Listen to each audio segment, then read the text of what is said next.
디모데후서 3장 16절은 모든 성경은 하나님의 영감에 된 것이라고 선언하고 있습니다. 하나님의 영감 또는 감동으로 되었다는 말은 헬라어로 테오프니스토스, 하나님의 내뿜으심이라는 말입니다. 하나님의 영으로 불어넣으신 말씀이라는 의미가 되겠지요. 하나님의 감동, 하나님의 영감이라는 말은 성경의 원저자가 하나님이라는 말과 같고, 그래서 성경은 무오류한 권위를 지니며 교회의 최고의 규범적 권위를 갖는다 말할 수 있습니다. 교회에서 성서의 영감론을 강조하는 이유는 기록된 계시의 진정성과 그 유일한 권위에 대한 믿음 때문입니다. 성서의 권위는 앞서 보았던 것처럼 그리스도로 말미암아 확정된 권위입니다. 성서의 권위는 성서야말로 우리의 신앙과 삶의 유일하고 최종적인 규범적 권위이고, 동시에 영감받은 하나님의 말씀이 우리 가운데 역사하여 그가 예수 그리스도 안에서 뜻하신 모든 구원의 경륜을 이루시는 사역적 권위를 동시에 가리키는 말입니다. 규범적 권위에 관하여 웨스민스터 신앙 고백서 1장 4절은 이렇게 말씀하고 있습니다. 성경을 믿으며 순종하게 하는 성경의 권위는 어떤 사람이나 교회가 증언하기 때문이 아니라 그 저자이시며 진리 자체이신 하나님 때문입니다. 성경은 하나님의 말씀이기 때문에 받아들여야 합니다. 규범적 권위의 첫 번째 조건은 그것을 공인하거나 그것을 증언하는 교회 또는 교황의 권위 때문에 성립하는 것이 아닙니다. 성경이 신앙과 삶의 유일한 규범이 될 수 있는 첫 번째 조건은 성경이 축자적으로 영감되었다는 사실에 있습니다. 축자적이라는 말은 성경 전체가 fully inspire 되었다는 말입니다.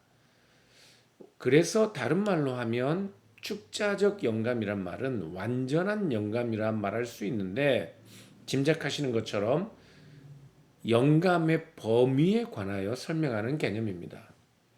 모든 성경은 하나님이 마치 호흡하여 뿜어내신 것처럼 모든 성경이 하나님의 말씀으로서의 권위를 지닌다는 말이죠.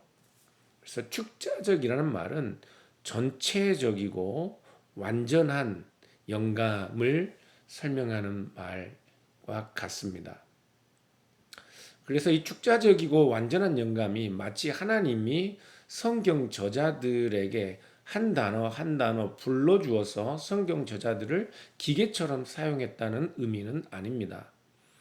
축자적 영감설은 성령께서 성경의 본문이 그 의도하는 바를 바르게 전달할 수 있도록 성경 본문의 단어와 그 본문의 구조와 문학적 특성까지 결정하고 그 과정을 감독하셨다는 것을 의미하지 성서 저자를 기계적으로 사용하셨다는 말은 아닙니다. 그래서 영감의 범위에 관한 설명인 축자적인 영감설이 그 방법에 관하여 성경의 저자들을 기계적으로 사용하셨다는 기계적인 영감을 의미하는 것은 아닙니다. 영감의 방법에 관하여는 개혁교회는 유기적인 영감으로 설명합니다. 유기적 영감설이라는 말은 기계적이지도 않고, 그렇다고 해서 어느 시인이나 예술가 또는 사상가가 얻은 그런 일시적인 사상적인 영감도 아닌, 하나님께서 그 저자의 모든 생각과 경험, 그 성격마저도 그 전체를 유기적으로 활용하여 하나님의 뜻에 맞도록 기록할 수 있게 간섭하셨다는 영감론입니다. 그것이 유기적 영감론입니다. 그래서 종교개혁자들, 특별히 개혁신학자들은 성서의 영감론을 이야기할 때는 그 내용에 있어서는 그 범위에 있어서는 축자적이고 방법에 있어서는 유기적인 영감이라고 설명합니다. 그래서 이러한 영감론은 성경 본문을 읽을 때 문자적으로 읽어야 한다는 의미가 아니라 오히려 문맥적으로 행간을 살피며 원저자의 의도를 파악하며 읽어야 함을 의미합니다. 성경을 읽을 때 이 본문을 통해 하나님께서 예수 그리스도를 통하여 자기 자신을 계시하시는 하나님의 존재에 관하여, 그리고 또한 예수 그리스도 안에서 하나님이 우리에게 의도하고 계신 하나님의 구원의 경륜에 관하여 우리가 밝히 알 수 있도록 성경의 본문을 세세하게 살피고 내 느낌과 내 생각에 사로잡히는 것이 아니라 성경을 영감하신 성령의 조명을 의지하며 교회가 성경을 건전하고 바르게 해석해 온 그 내용을 의지하고 공부하듯 겸손하게 읽어야 하는 것입니다.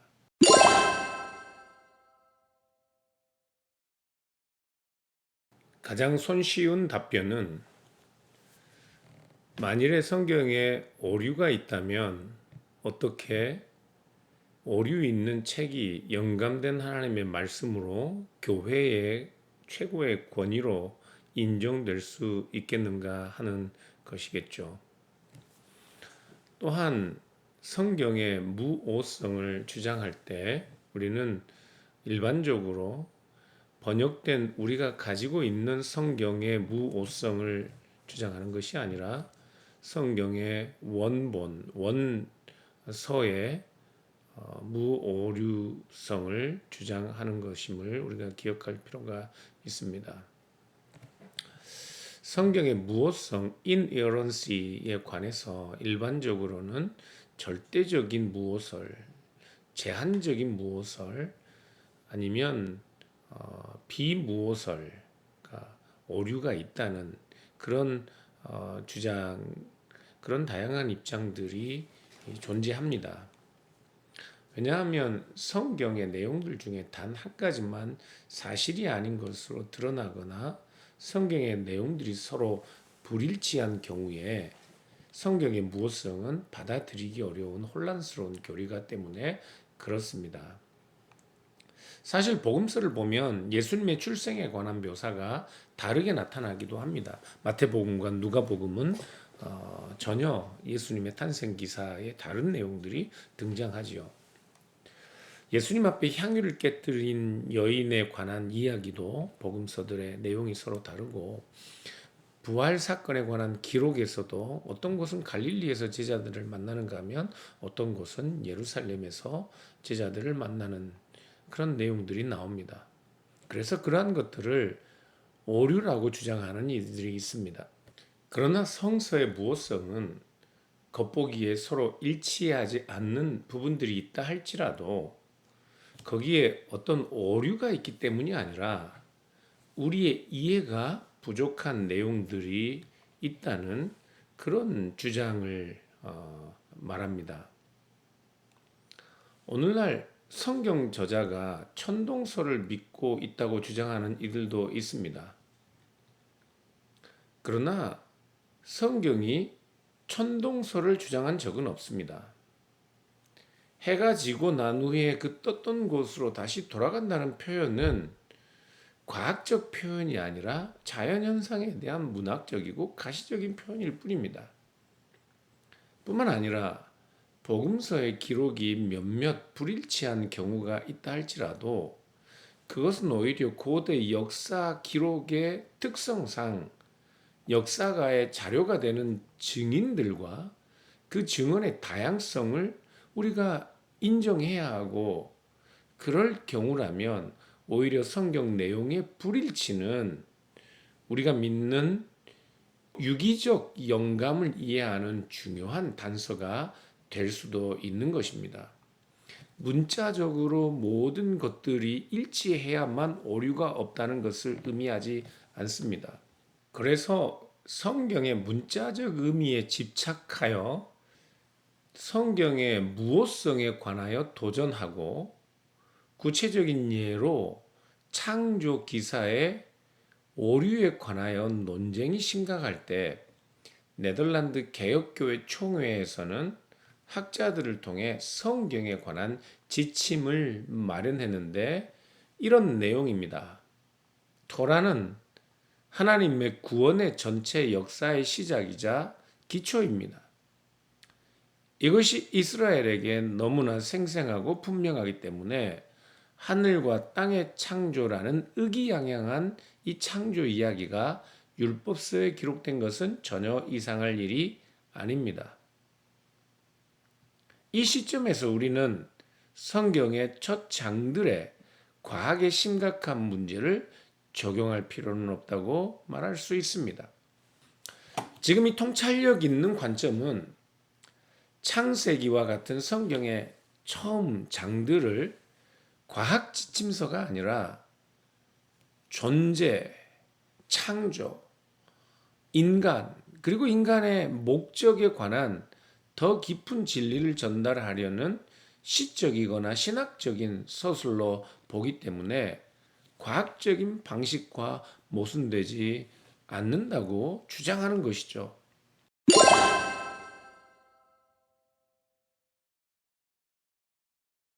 네, 여러분들이 이런 질문을 던질 수 있다는 사실이 참으로 놀랍습니다. 우리가 성경의 무오류성을 주장할 때는 성경의 무오성과 무류성을 동시에 주장하는 것입니다. Biblical inerrancy와 Biblical infallibility를 함께 주장하는 것이죠.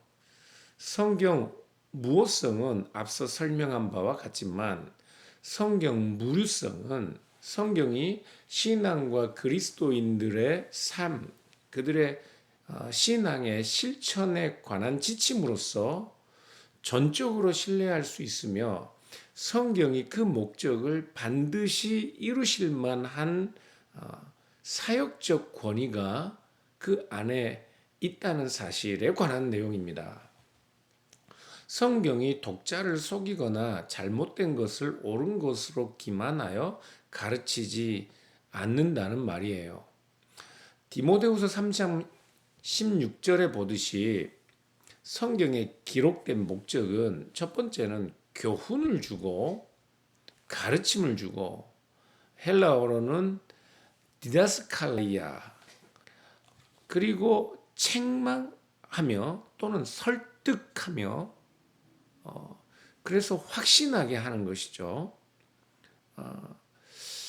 그리고 바르게 하여 우리를 correct하고 reform하여 다시 곧게 가도록 하는 겁니다. 그리고 네 번째는 의로 교육한다라고 말씀하는 것처럼 이 교육이라는 말은 파이데이안이라는 말인데 어떻게 우리를 교육해요? 디카이오시네 의로 교육한다는 말입니다. 그래서 성경은 그것을 읽는 사람들에게 교훈을 보여주고 그것을 따르도록 설득하고 확신케 해서 지금까지 살던 삶으로부터 전혀 다른 바른 길을 가도록 예수 그리스도 안에서 하나님의 존재와 그분의 경륜을 우리에게 보여주고 하나님을 닮아가는 하나님의 자녀들의 삶을 살아가도록 마치 새로 태어난 어린 아이를 가르치듯이 파이데이안 하듯이 이제 불의한 삶이 아니라 의로운 삶을 사는 자로 교육하기 위해 기록된 책인 것이죠. 그러므로 성경은 성도의 새로운 삶을 목적하고 그것을 성취하기에 전혀 부족함이 없는 무류한 책이라 말하는 것입니다. 바로 그런 점에서 성경은 또한 사역적 권위, causative authority가 있다고 말할 수 있어요. 틀림이 없고 속임이 없는 그 하나님의 말씀이 우리 가운데 역사할 때는 그 말씀을 듣는 우리가 마치 이 말씀을 통하여 목적하시는 하나님의 뜻대로 그렇게 하나님이 우리를 교훈하시고 이끌어 가시기 때문에 이 성경이 우리를 변화시키는 사역적 권위를 가지고 있는 것이죠. 그래서 마침내 디모데후서 3장 17절을 보면 결국 성경은 우리를 하나님의 사람으로 온전케 하며 모든 선한 일을 행할 능력을 갖게 하신다고 말씀하는 것입니다. 하나님이 내뱉으셨다라는 그 의미로 성령의 영감이라는 말은 이사야서 55장 11절에 나오는 것처럼 내 입에서 나가는 말, 하나님의 입에서 나가는 그 말씀과 같은 표현이 있는데 그 말씀이 결코 헛되이 다시 돌아오는 법이 없고 반드시 하나님이 기뻐하시는 뜻을 이루고 그 보낸 일에 성공하게 될 것이라는 표현처럼 성령의 영감으로 기록된 하나님의 말씀은 실패함이 없이 무료한 사역적 권위를 통해 우리에게 그 말씀을 성취할 능력을 가지고 계신 것이죠. 그것을 히브리서 기자는 4장 12절에 하나님의 말씀은 살아있고 운동력이 있어 좌우에 날선 어떤 검보다도 예리하여 혼과 영과 및 관절과 골수를 찔러 쪼개기까지 한다고 그렇게 말씀하며 또 마음의 생각과 뜻을 판단한다고 말씀하는 이유입니다.